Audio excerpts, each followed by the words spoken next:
The Last of Us, a critically acclaimed game turned critically acclaimed HBO series? Yes, it's very good.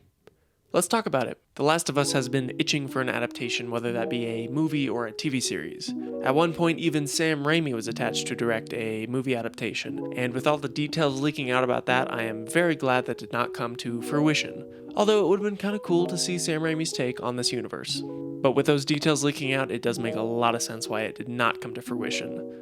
We want a Last of Us adaptation, not a World War Z adaptation. Now, I don't really have any proof to back up this theory, but in my opinion, I think they went with the series route for The Last of Us over a movie, because Logan kind of already did The Last of Us as a movie. You got the old, grizzled man who's reclusive, who doesn't want a kid, stuck with a kid, he's got to learn to raise him as they take a trip across America. It's very Last of Us, so I think it was just a smarter direction to take it in the idea of a series, because that differentiates it. And with a series, you have much more time to develop these characters and really connect with them.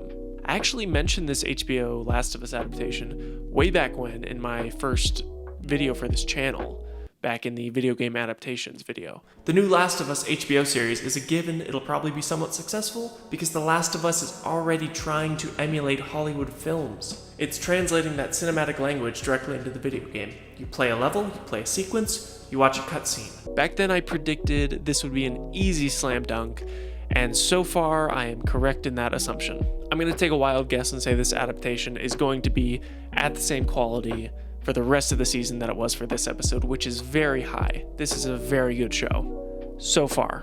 Now, the source material for this being a video game honestly has very little to do with how this was going to turn out, in my opinion. The video game is already trying to replicate the look of a film or a TV show. Just look at the way it's directed. Just look at the way the story is structured. You could take all of the cutscenes from The Last of Us, watch them without any of the gameplay in between, and I guarantee you would understand exactly what's going on. The gameplay is just to get you to those cutscenes. And that's not a dig on The Last of Us. I love The Last of Us. Every time I play the opening to this game, it emotionally wrecks me.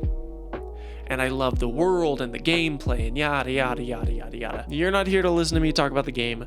Let's talk about episode 1 of HBO's The Last of Us. Spoilers. I know the opening of The Last of Us very well because I've played it so many times, and seeing it kind of restructured and expanded upon was a really cool thing to see unfold. I liked being able to experience this world and the characters that live in it before things absolutely fall into chaos. It creates a really great contrast to see how the world once was and the degradation of society to really marinate in your mind through that 20-year time jump.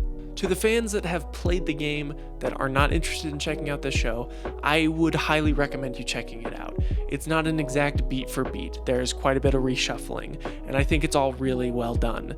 There are a lot of things put in and a lot of ideas thrown in to throw off fans of the games. The show just kept playing little tricks on me. For example, in the opening of the game, when you are driving with Joel and Tommy and Sarah in the back seat, a car comes out of an intersection and T-bones you, flipping the car, blacking out the screen, and that's when the character controls transfer from Sarah over to Joel. And it's a cool flip in the game, it's a cool scene, and everything transfers, and then you go to the goal, Joel, and then my emotional damage and crying starts happening after that. But that's not the point.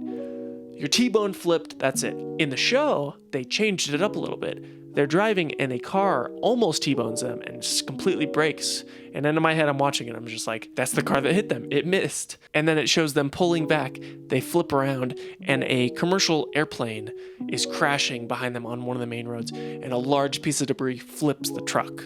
It's little details like that that I think are really needed and necessary to not be just a one-to-one adaptation that's boring. I, at least, want to have little things, little differences, little different perspective shifts, slight changes and tweaking and streamlining that make me excited to see what's going to happen next, because I know what's going to happen next. I know the general story of the games, but I want to see kind of a new perspective on that, and I think that's really cool, and I think that's kind of what the show is going for, and so far it's pulling it off.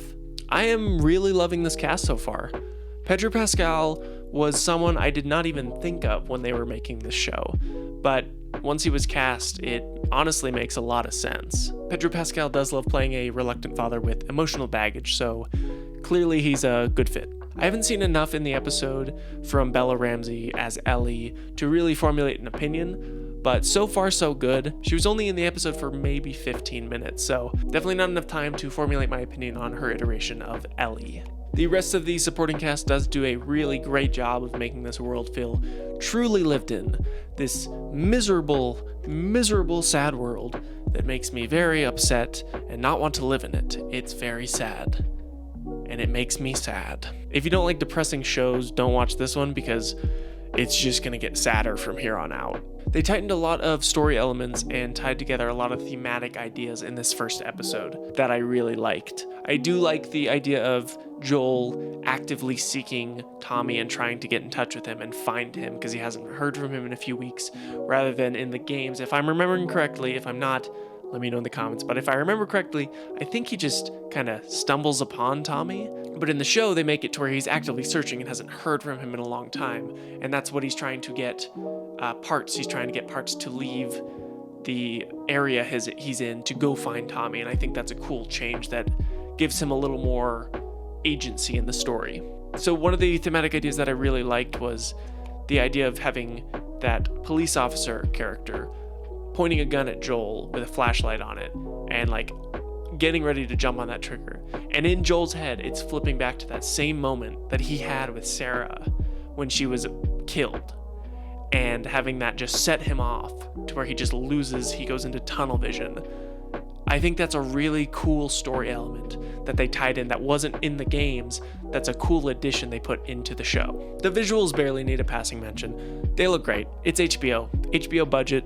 They always have plenty of money to spend on those shows. The VFX work is always crazy good.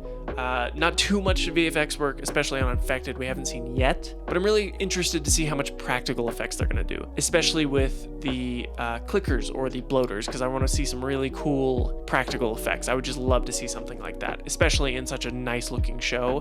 Give me some practical effects. Hearing Gustavo Santaolalla. Hearing Gustavo Santaolalla. Hearing Gustavo's beautiful score brings me joy. I absolutely love this man's music, and hearing that Last of Us theme song in the show, ripped right out of the games, warmed my heart. I absolutely love that score, and I love that it's exactly the same, doesn't need any changes. Perfect. Don't change it. It's perfect. No notes. When this show was ramping up for premiere day, I was always pretty confident that it was going to be kind of a banger. It was going to be a easy softball, crank it out of the park for whoever made it, because it's a pretty straightforward story that's already got a great blueprint. There was a little part of me that was concerned every time Craig Mazin, the showrunner, opened his mouth about video games. He said he had some opinions, but that's it. That's episode 1. I'm obviously not going to give a rating because it's one episode, but I mean, it's practically feature length, so it's almost a movie. It's good. Good out of 10. I thought it was really great, and I cannot wait to see more.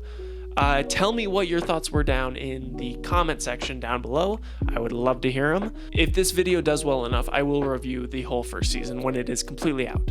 You can show me you want more content like this on my channel by subscribing if you haven't already, liking this video, sharing it around with a friend, share it to your grandma. I'm sure she'll love it. Hey, Jim's grandma, how's it going? And turn on that notification bell when you want to be notified of my next upload, and I will see you next time. Happy 2023. Let's have a great year.